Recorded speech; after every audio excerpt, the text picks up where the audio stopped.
আমাদের মানুষের মধ্যে অনেক ধরনের ইচ্ছা থাকে, ভালোবাসা পাওয়ার, খুশি পাওয়ার, আরাম পাওয়ার, নিজের মনের মতো জবকে পাওয়ার। খুব কম মানুষই এমন রয়েছে যারা নিজেদের ইচ্ছেকে পূরণ করতে পারে। কিন্তু একটি কথা যেটিকে আমরা চিন্তা করতে ভুলে যাই, সেটি হলো আমরা যেটিকে চাই সেটি কেন চাই। আমরা শুধুমাত্র চিন্তা করে থাকি ওই জিনিসটির দরকার মানে অবশ্যই আমার দরকার। যেখানে ভগবান শ্রীকৃষ্ণ বলেছিল কর্ম করো, কোন রকম ফলের আশা নয়। আমরা শুধুমাত্র ফলের কথাকেই চিন্তা করে থাকি, কর্মকে নিয়ে কোরকম চিন্তাই করি না। এই বিষয়কে কেন্দ্র করে একটি নতুন মুভি এসেছে, যেই মুভিটির নাম হলো ভুল চুক মাপ, এবং এই মুভিটিকে আমরা আজকে এক্সপ্লেন করতে চলেছি।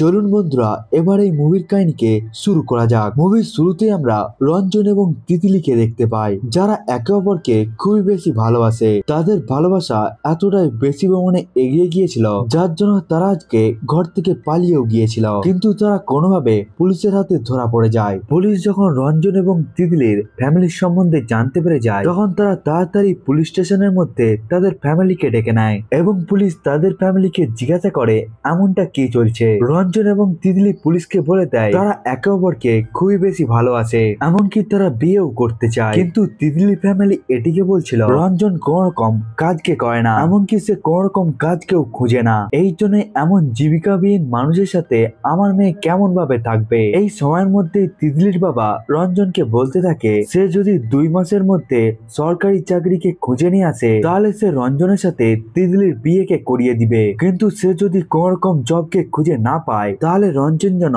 তার ঘরের 500 মিটারেরও আশেপাশে না থাকে। এই কথাকে রঞ্জন পুরোপুরি ভাবেই মেনে যায়। কিন্তু এখানে রঞ্জন 2 মাস নয়, বরং 2 বছরকে চেয়ে নিয়েছিল। কিন্তু এখানে তাকে 2 মাসের মধ্যেই জবকে খুঁজতে হতো। রঞ্জন কোন রকম সরকারি চাকরি পাক বা না পাক, সে তো এই সময়ের মধ্যে খুবই খুশি ছিল। কমসে কম তিতলির ফ্যামিলি তো তার সাথে বিয়ে করার জন্য রাজি হয়ে তো গিয়েছে। রঞ্জনের একটি বোন রয়েছে যার নাম হলো ক্যারি, এবং ক্যারিকেও একটি ছেলে পছন্দ করত, তার নাম হলো সুশীল। সুশীল এই জায়গার মধ্যে রঞ্জনকে এমন একটি মানুষের সাথে দেখা করাতে গিয়েছিল যে আসলে রঞ্জনের সরকারি জবকে পাইয়ে দিতে সাহায্য করবে। ওই লোকটির আসলে নাম হলো ভগবান দাস। ভগবান দাস আসলে অনেক লোকেরই সরকারি জবকে পাইয়ে দিয়েছে, কিন্তু এই জায়গার মধ্যে ভগবান দাসেরও কিছু শর্ত রয়েছে। তাকে সব থেকে প্রথমে 2 লক্ষ টাকাকে দিতে হবে গভর্নমেন্ট চাকরিকে পাওয়ার আগে, এবং এরপরে 6 লক্ষ টাকাকে দিতে হবে জবকে পেয়ে যাওয়ার পর। এই কথাকে শোনার পর রঞ্জন পুরোপুরি ভাবে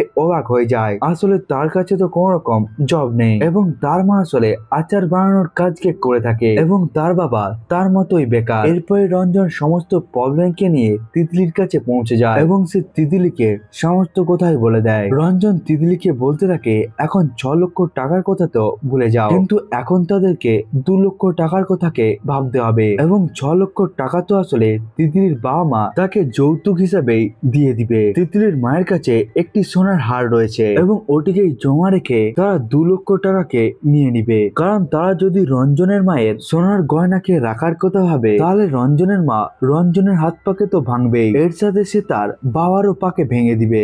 এই জন্যই তিতলি নিজের মায়ের সোনাকে বন্ধক রেখে 2 লক্ষ টাকাকে নিয়ে নেয়, এবং রঞ্জন এই 2 লক্ষ টাকাকে ভগবান দাসের কাছে জমা করিয়ে দেয়। ভগবান দাস কিছু সময়ের জন্য টাইমকে চেয়ে নেয়, এবং সে বলে দেয় তার কিছুদিন পরেই গভর্নমেন্ট জব লেগে যাবে। এই জন্যই তুমি তাড়াতাড়ি বিয়ে করার জন্য সবকিছুকে জোগাড় করে নাও। এই শুভ কথাকে সব থেকে প্রথমে রঞ্জন তিতলিকে বলে দেয়। এর ফলে তিতলিও খুবই খুশি হয়ে যায়, এবং তারা বিয়ে করার জন্য সবকিছুকে অ্যারেঞ্জ করতে থাকে, এবং তারা আগের স্বপ্নকেও দেখতে শুরু করে দেয়। কিন্তু খুব তাড়াতাড়ি তাদের জীবনের মধ্যে বিপদ আসতে চলেছিল, যেটিকে রঞ্জনও চিন্তা করেনি, এমনকি তিতলিও কখনো ভাবেনি। এই জন্য এর পরের দিন যখন সকাল হয়ে যায়, তখন রঞ্জন জানতে পেরে যায় ভগবান দাস রঞ্জনের 2 লক্ষ টাকাকে নিয়ে পালিয়ে গিয়েছে। এই জন্য রঞ্জন তো ভয়ে কাঁপতে শুরু করে দেয়। সে বুঝতে পারছিল না এরপরে তাকে কি করতে হবে। রঞ্জনের মামা এবং তার বন্ধুরা ভগবান দাসকে খোঁজার চেষ্টা করতে থাকে, কিন্তু ভগবান দাসকে খুঁজে পাওয়া যায়নি। রঞ্জন এই সমস্ত কথাকে তিতলিকে বলে দেয়। তিতলি এই কথাকে শুনে তো পুরোপুরি ভাবেই ভয় পেয়ে যায়, কারণ তাদের হাত থেকে সোনার গয়নাও চলে গিয়েছে, এমনকি তার সরকারি চাকরিও চলে গিয়েছে এবং এখন সে তার ফ্যামিলিকে কি বা বলবে। কিন্তু এই ব্যাপারে রঞ্জন কিছুই চিন্তা করেনি, সে তো কোনো কিছুকে চিন্তা করতেই পারছে না। এরপরে রঞ্জন পণ্ডিতের কাছে পৌঁছে যায়, কারণ সে মনে করত কোনো যদি মান্যত নেওয়া হয় তাহলে সেটি অবশ্যই পূরণ হয়ে যায়। এই জন্যই সে ওই পণ্ডিতের কাছে পৌঁছে যায় এবং সে বলতে থাকে সে গভর্নমেন্ট জবকে করতে চায়, এই জন্যই তাকে কি কি করতে হবে। এরপরে পুরোহিতটি বলতে থাকে এক গ্লাস দুধ নিয়ে মহাদেবের উপর চড়িয়ে দাও এবং তুমি তার সামনে একটি ভালো কাজকে করার কথাকে বলে দাও। এই কথাকে শোনার পর রঞ্জন খুব তাড়াতাড়ি মহাদেবের কাছে পৌঁছে যায়। সে মহাদেবের মূর্তির উপর দুধ চড়িয়ে দেয় এবং সে তার সামনে একটি ভালো কাজ করার কথাকে চিন্তা করতে থাকে, কিন্তু সেই ভালো কাজটি কি সেটি সে মহাদেবের সামনে বলতেই পারেনি। এই জন্য সে ওই জায়গার মধ্যে দুধকে চড়িয়েই ফেরত চলে আসে। এর পরের দিন যখন রঞ্জনের ঘুম ভেঙে যায় তখন তার সামনে একটি ভালো নিউজ এসে গিয়েছিল। তার কাছে খবর এসে যায় যে ভগবান দাস, যে আসলে তার 2 লক্ষ টাকাকে নিয়ে চলে গিয়েছিল, সে আবার ফেরত এসে গিয়েছে এবং এখন তার জবও লেগে গিয়েছে। আসলে ভগবান দাস টাকাকে নিয়ে পালিয়ে যায়নি, বরং সে রঞ্জনের কাজের জন্যই বাইরে গিয়েছিল এবং সে তার জন্যই সরকারি জবকে খোঁজার চেষ্টা করছিল। এই কথাকে জানতে পেরে যাওয়ার পর রঞ্জন খুবই খুশি হয়ে যায় এবং এখন তার মনের মধ্যে বিয়েকে নিয়ে চিন্তা আসছিল। এই জন্যই সে এই কথাকে সব থেকে প্রথমে তিতলিকে বলে দেয় এবং তিতলি এই কথাকে তার ঘরের লোককে বলে দেয়। এই জন্যই তাদের বিয়ের তারিখ ফিক্সড হয়ে যায়। 30 তারিখে আসলে তাদের বিয়ে হতে চলেছিল এবং আজ অর্থাৎ 29 তারিখে তাদের হলদি শুরু হয়ে যায়, যেখানে রঞ্জন এবং তিতলির ফ্যামিলি খুবই এনজয় করতে থাকে, কারণ যেই স্বপ্নকে তিতলি এবং রঞ্জন মিলে দেখেছিল সেটি এখন পূরণ হতে চলেছিল। এই জন্য রঞ্জন নিজের হলদির দিনকে খুবই এনজয় করতে থাকে। হলদির দিনই আসলে রঞ্জনের সাথে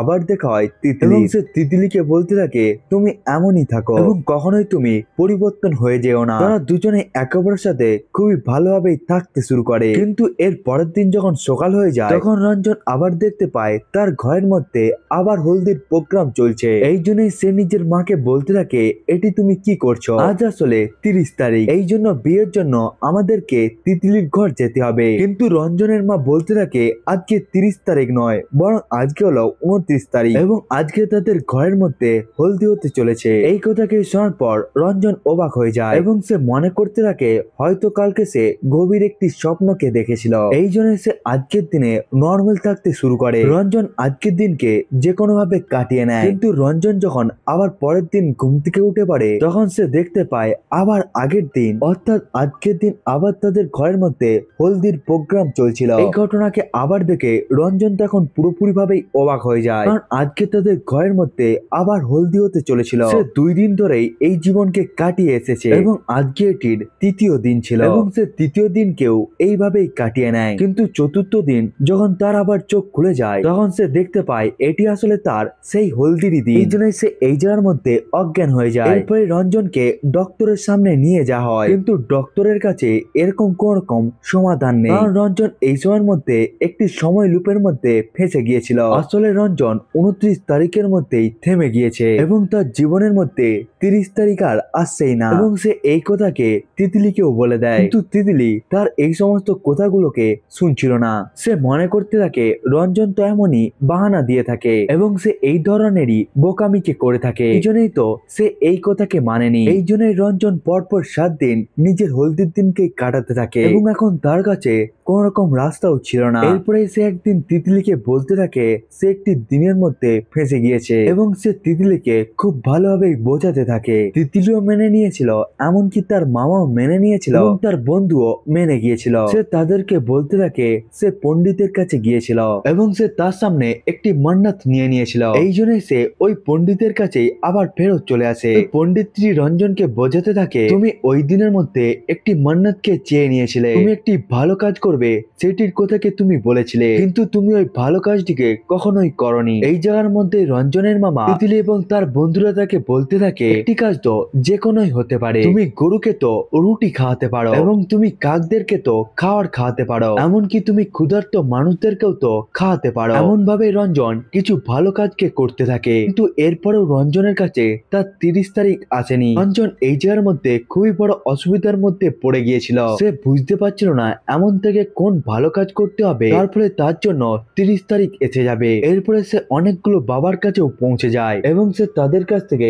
ঝাড়ফুঁক দিতে থাকে। কিন্তু এরপরও রঞ্জনের কাছে তার 30 তারিখ আসেনি। সে আসলে একটি দিনকেই 15 দিন ধরে কাটাচ্ছে। সে এখন আগে থেকে নিজের 29 তারিখের দিনকে জানতে পেরে যাচ্ছিল। রঞ্জন পুরোপুরি ভাবেই অসুবিধার মধ্যে পড়ে গিয়েছিল। এই জন্যই রঞ্জন পণ্ডিতের কাছে পৌঁছে যায় এবং সে পণ্ডিতকে বলতে থাকে সে সমস্ত ভালো কাজকেই করে নিয়েছে, কিন্তু এরপরেও তার জন্য 30 তারিখ আর আসেনি। এই জন্য এই পণ্ডিতটি বলতে থাকে ভালো কাজকে ছেড়ে দাও, তুমি কি কারো কোন রকম মনকে ভেঙেছো? এই জন্যই আমি চাই তুমি যার মনকে ভেঙেছো তুমি যেন তার কাছ থেকে ক্ষমাকে চেয়ে নাও। কিন্তু এই জায়গার মধ্যে রঞ্জন তো জানতোই না যে সে কার মনকে ভেঙেছে। এই জন্যই যখন 29 তারিখ আবার শুরু হয়ে যায় তখন সে শুরু থেকেই যে সমস্ত মানুষের সাথে দেখা করত সে তাদের সবার কাছ থেকেই ক্ষমা চাইতে শুরু করে। এমনকি সে সবাইকে বলতে থাকে তার যে সমস্ত ভুল কাজগুলো হয়ে গিয়েছে তারা যেন তার এই কাজকে ক্ষমা করে দেয়। কিন্তু এটি রঞ্জনের একটু মাত্র স্বভাব ছিল না। সে তো আসলে সবার সাথেই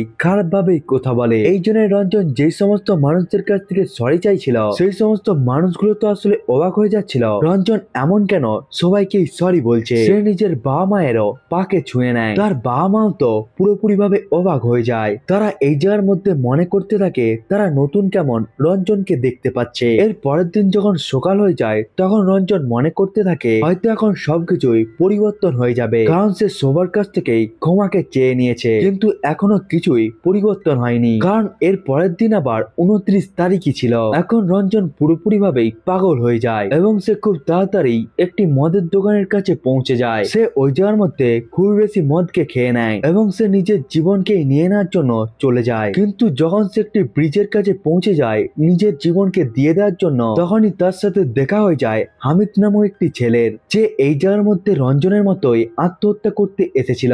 এই জায়গার মধ্যে হামিদ ব্রিজ থেকে লাফ দিয়ে দেয়, কিন্তু রঞ্জন ব্রিজ থেকে লাফ দিয়ে হামিদকে পুরোপুরি ভাবে বাঁচিয়ে নেয়। এখন সে হামিদকে জিজ্ঞাসা করে তুমি আসলে কেন আত্মহত্যা করতে চাও? আমার সংকট তো তোমার থেকেও অনেক বড়, তোমার আসলে কি প্রবলেম? যার উত্তরে হামিদ বলতে থাকে গভর্নমেন্ট জব। তার আসলে গভর্নমেন্ট জব লাগছে না, এই জন্যই সে নিজের জীবনকে দিয়ে দিতে চায়। তখন রঞ্জন বুঝতে পেরে যায় এটাই আসলে হয়তো সেই ভালো কাজ যেটিকে আসলে তাকে করতে হবে। এই জন্য সে হামিদকে সব সময় বাঁচাতে থাকে। কিন্তু একদিন হামিদকে বাঁচানোর পর তার পরের দিন হামিদ মারা যেত। এই জন্য রঞ্জন মনে করতে থাকে তার যেমন সরকারি জব লেগে গিয়েছে সে যেন তেমনই হামিদের জন্য একটি সরকারি জবকে খুঁজে দিবে। কিন্তু এর জন্য রঞ্জনের 2 লক্ষ টাকা লাগবে এবং এই জন্যই সে ভগবান দাসের কাছে পৌঁছে যায় যাতে সে কোন রকম সলিউশনকে বাইরে বার করতে পারে। এই জায়গার মধ্যে পৌঁছে যাওয়ার পর ভগবান দাস রঞ্জনকে একটি কথাই বলতে থাকে তার 2 লক্ষ টাকা অ্যাডভান্সে লাগবে এবং 6 লক্ষ টাকা তার জয়নিং এর পর লাগবে। কিন্তু হামিদ এই গভর্নমেন্ট জবকে চায়নি, কারণ সে পরিশ্রম করে গভর্নমেন্ট জবকে পেতে চায়। কিন্তু রঞ্জন কোনোভাবে হামিদের জবকে পাইয়ে দিতে চায় যাতে তার ভালো কাজটি পূরণ হতে পারে। এই সময়ের মধ্যে রঞ্জনকে ভগবান দাস বলে দেয় যে এতই যদি তুমি হামিদের কথাকে চিন্তা করে থাকো তাহলে তুমি নিজের জবকেই তাকে দিয়ে দাও। রঞ্জন এই কথাকেই তিতলিকে বোঝাতে থাকে সে যদি নিজের জবকে হামিদকে দিয়ে দেয় তাহলে এই সময় লুপ থেকে সে হয়তো বেরিয়ে যেতে পারবে। কিন্তু তিতলি তার উপরে খুবই চেল্লাতে থাকে। তিতলি এখানে রঞ্জনকে বলতে থাকে এমনটা যদি সে করে দেয় তাহলে হয়তো তাদের বিয়ে আর হবে না। অনেকদিন ধরে এমনটাই চলতে থাকে। হামিদ বারবার ওই নদীর মধ্যেই ঝাঁপ দিতে থাকে এবং রঞ্জন তাকে বারবারই বাঁচাতে থাকে। কিন্তু একদিন হামিদ রঞ্জনকে তার ব্যাক স্টোরি বলতে থাকে। সে বলতে থাকে সে যে গ্রাম থেকে বিলংস করে সেখানে জলের খুবই বড় সমস্যা। ওখানে তো আসলে পান করার জন্য কোন রকম জল নেই। এই জন্য সে শহরের মধ্যে এসেছিল পড়াশোনা করার জন্য যাতে তার বড় বিভাগের মধ্যে একটি জব লেগে যেতে পারে এবং যাতে সে নিজের গ্রামকে জল দিতে পারে। রঞ্জনের হাত পা তো তখন কেঁপে উঠে যখন সে জানতে পারে যে জবটি আসলে সে পেয়েছে সেই জবটি তো আসলে হামিদের ছিল, কারণ তার জবটিও বড় বিভাগের মধ্যেই লেগেছিল।